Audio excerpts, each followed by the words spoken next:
Blazers! Welcome back to OTV. I'm Jonathan. And I'm Samaya. We hope you're all having a wonderful week and a great start to second semester.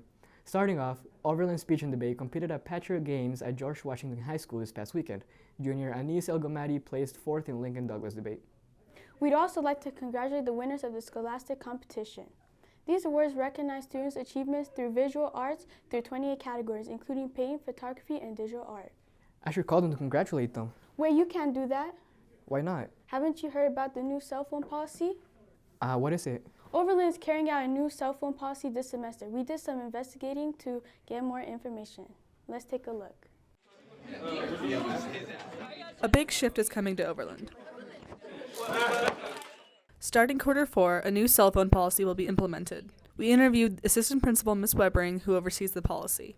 The new policy, we're looking at a slow start, so kind of a roll into what the future program will be. Because the cell phone policy is still in a draft form and it hasn't been shared with the community, I think one of the things that we have to look at, making sure that we can implement it with fidelity, is sharing what that draft looks like. My hope is going to be third quarter, so then fourth quarter is kind of like that test run, what works, what doesn't work, and then so we know that when we start next school year, that like this is what we're going to do. The phone policy's controversial start will not be an easy adjustment for most Overland students, but hopefully its intentions will improve students' focus. We're not saying you can't have it with you ever at all, right?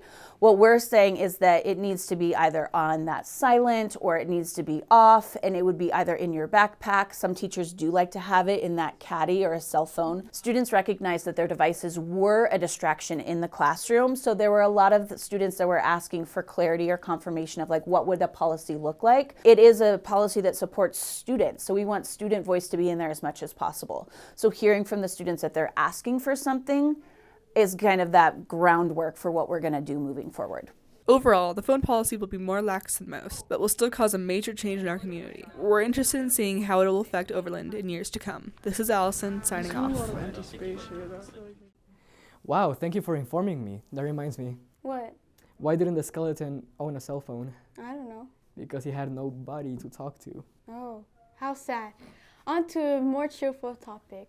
8 of our students qualified for All-State Choir. We had the privilege to interview some of them. This is what they had to say.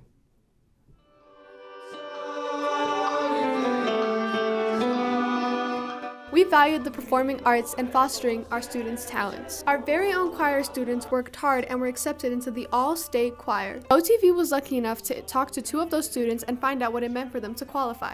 The process of getting into All-State Choir was a couple months of preparation in and out of class, learning how to sight read, to read rhythm, and also preparing a solo audition song with an accompaniment track. Both of our students talked about their process and how they had to put in a lot of hard work and how important it was for them to practice and prepare. There's a lot more people who go to All-State.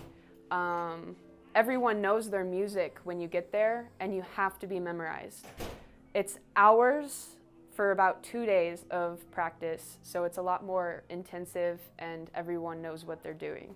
It's a little bit different from Overland Choir because, we have audition groups here, but this is a specifically audition group.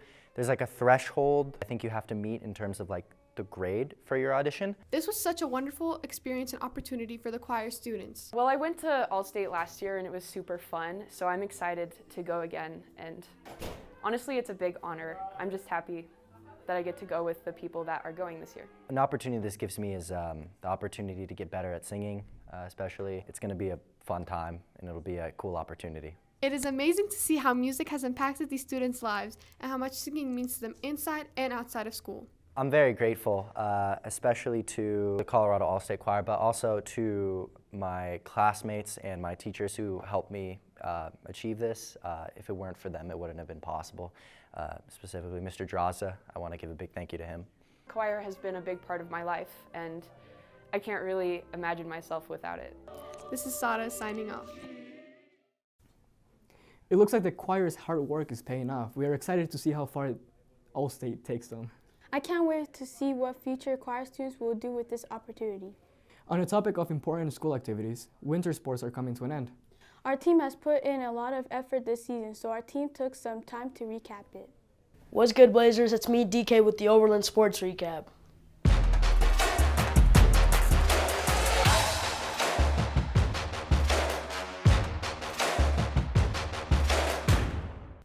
The boys and girls varsity wrestling team faced Smoky Hill on January 18th, securing a victory with a score of 60-24. In the Overland 126 weight class, Victor Carrasco executed an amazing pin against his Smoky opponent. At the 106-pound weight class, Martin Irgatov had an impressive match, pinning his opponent in just under 2 minutes. Last but not least, Violet Garcia achieved a great pin after successfully executing a single-leg takedown. The girls' swim and dive team traveled to Cherokee Trail on January 18th. Despite facing a tough loss, overall, the girls found success in 1-meter diving. Freshman Ara Adams claimed first place in JV diving event, and state qualified diver senior Maya Richmond secured first place in varsity diving event. In the 200 medley relay, Ahilis Armenta, Ara Adams, and Gabby Maldonado and Melody On swam a challenging race, finishing fourth. Sophomore Pilot Horst also had a close race, securing fourth place in the 50-meter freestyle. Now turning our attention to varsity basketball. On January 19th, the night began with Unified Basketball having a fantastic game against Eagle Crest.